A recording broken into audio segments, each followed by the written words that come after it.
அண்ணா என்ன வேலைண்ணே இன்னைக்கு? கம்பி கட்டு வேலை பார்த்துக்கிட்டு இருந்தேன். கம்பி கட்டுறதா? பினிஷிங்கு. கல் நட வந்திருக்கிறீங்க. இப்போ சாப்பாடுலாம் வீட்டிலேருந்தே கொண்டு வந்துட்டீங்களாண்ணா? இன்னைக்கு நம்ம வீட்டில் என்ன சாப்பாடுண்ணே? இன்னைக்கு நம்ம வீட்டில் வந்து பழைய சாப்பாடு, வத்த குழம்பு, இந்த தட்டாம்பயிறு வெஞ்சனம், நேற்று வச்சு தட்டாம்பயிர் போட்ட குழம்பு. இன்னைக்கு காலையில் வத்தல் வறுத்துருக்கீங்களா? அதுதான் வெயிலுக்கு நல்லா இருக்கும், உடம்புக்கு நல்லது. சரிண்ணா. சீனியர் வத்தல், மிதுக்கு வத்தல், மிதுக்கு வத்தல், வெண்டி வத்தல், எல்லா வத்தலுமே கிடக்கும்ல. தட்டாம்பயிறு, முருங்கைக்காய் போட்டது. பழைய குழம்பு அப்படி கஞ்சிக்கு சுட வச்சு சாப்பிட்றது ரொம்ப நல்லா இருக்கும். உடம்புக்கு நல்லது, வெயிலுக்கு நல்லது. குடி சாப்பாடு சாப்பிட்டோம்னா வெயிலுக்கு வந்து ரொம்ப தண்ணி தான் எடுக்கும், அதிகமாக சாப்பிட முடியாது. இதுதான் உடம்புக்கு நல்லதுன்னு இதை சாப்பிட்றோம். கண்டிப்பாக. நீங்கள் என்ன சாப்பாடு? நம்ம வீட்டில் எனக்கு சாம்பார், நேற்று சாம்பார், ரைஸு, அப்புறம் தொடுக்கிறதுக்கு மாங்காய் வர இருக்குது, அண்டு மதியானத்துக்கு வத்தல் இருக்குது. வத்தல் கொண்டு வந்துருக்கீங்களா?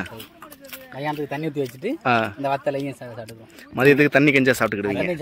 தயிர் சேர்த்துக்குவோம். தயிர் பாக்கெட்டில். ஓ சரிண்ணா. நேற்று வச்சு சாம்பார். ஆமாம். இது வந்து மாங்காய் ஊறுகாவா? மாங்காய் ஊறுகாய். சரிண்ணா, சாப்பிடுங்கண்ணே. அண்ணே நீங்கள்? ரசம், வெண்டிக்காய் குழம்பு, வெண்டிக்காய் வெஞ்சனமா? ரசம் வச்சுருக்கீங்க.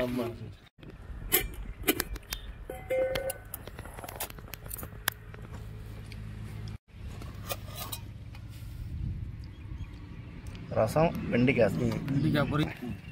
நீங்கண்ணே? சாம்பார் குழம்புனா இந்த கீரை இருக்குது, சாம்பார் முருங்கைக்கீரையா? ஸ்பெஷலிஸ்ட். நீங்கள்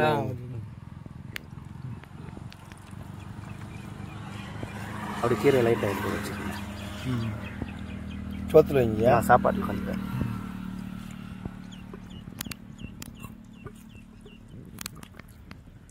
சாம்பார், முருங்கைக்கீரை.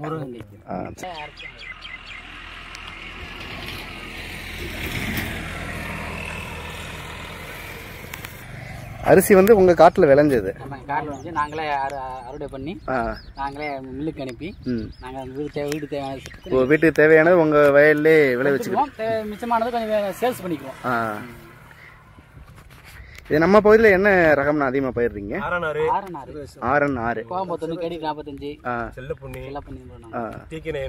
பழைய பாரம்பரிய ரகம்னா அப்படி எதுவும் இருக்கானா? அது வந்து எப்படின்னா மட்டை, ஆரநாரோட வந்து அதிகமானது பழைய ரகம் வந்து எல்எல்ஆர் தான் அதிகம். எல்எல்ஆர் வந்து டிகே9 அந்த மாதிரி அதிகம் பழசு. இப்போ வர வராம இந்த சீரக சம்பா இந்த மாதிரி பொடியரிசியில கொண்டு வந்துட்டாங்க. அந்த மாதிரி உங்க கஞ்சி சாப்பாட்டுக்கு இப்போ நீங்க பழைய இந்த பயிர் போட்ட குழம்பு கொண்டு வந்துருக்கீங்க. இதுவே வேற என்னென்ன மாதிரியான குழம்புகள்லாம் கஞ்சி சாப்பாட்டுக்கு நல்லா இருக்கும்? என்ன இருக்குன்னு கேக்குறீங்களா? வத்தல் ஐட்டம் கேக்குறீங்களா? வெஞ்சன ஐட்டம்? வெஞ்சனம் வந்து கருவாட்டு வெஞ்சனம் கொண்டு வருவோம், அதிகமா நல்லா இருக்கும். கருவாடு போட்டு வெங்காயம் போட்டு பொரிச்சு வச்சிருவாங்க.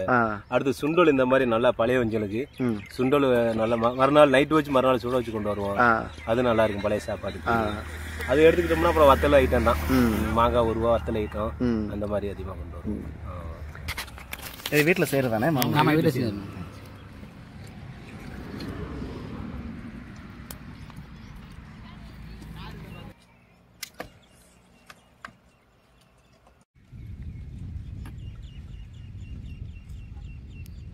அதிகமாக வந்து கம்மஞ்சோறு தான் அதிகமாக சேர்ப்போம். இந்த சோளக்கருதி, குருதாளி கஞ்சி, வரவு கஞ்சி அந்த மாதிரி தான் கொடுப்பாங்க. இந்த இட்லி தோசை வந்து ஆடி இன்னைக்கு போடுவாங்க, தீபாவளிக்கு போடுவாங்க. அதனால நம்ம அப்போ உணவு வந்து நல்லா சேர்த்தோம். அதனால வெயிட்டு உடம்புல வந்து எனர்ஜி அதிகமாக சத்து கிடச்சிச்சு. இப்போ எது எடுத்தாலும் ஃபுல்லாகவே கெமிக்கல் சாப்பாடு அதிகமாகிருச்சு. அதனால நம்மளுக்கு உடல் அளவு ரொம்ப கம்மி. ஆமாம். இப்போ பசங்க எல்லாம் இளைஞர்களை பார்த்தா யாரோ நல்ல ஒரு உடல்வாகோட இருந்த மாதிரி தெரியல. எல்லாம் நம்ம தான் போகிறோம், சாப்பிட போகிறோமே கெமிக்கல் தான் அதிகமாக சேர்க்குறோமே. இப்போ காட்டுக்கு விவசாயத்துக்கு உப்பு போட்டோம்னா 3 மாதத்தில் விளவு எடுக்கிறோம், மாசில் எடுக்கிறோம், 3 உப்பு போட்டுருவோம், மருந்து அடிக்கிறோம். எல்லாமே அதுதானே இருக்குது, கெமிக்கல் தானே அதிகமாக. மீதி அப்படி கிடையாது. ஆட்டு சாணி, மாட்டு சாணம் அந்த மாதிரி போட்டு விவசாயம் எடுத்தோம். நல்ல உணவு நல்லா இருந்துச்சு. உடம்புக்கு அதிகமான ஒரு திரைச்சியான சத்து பொருளுக்கு அதிகம்.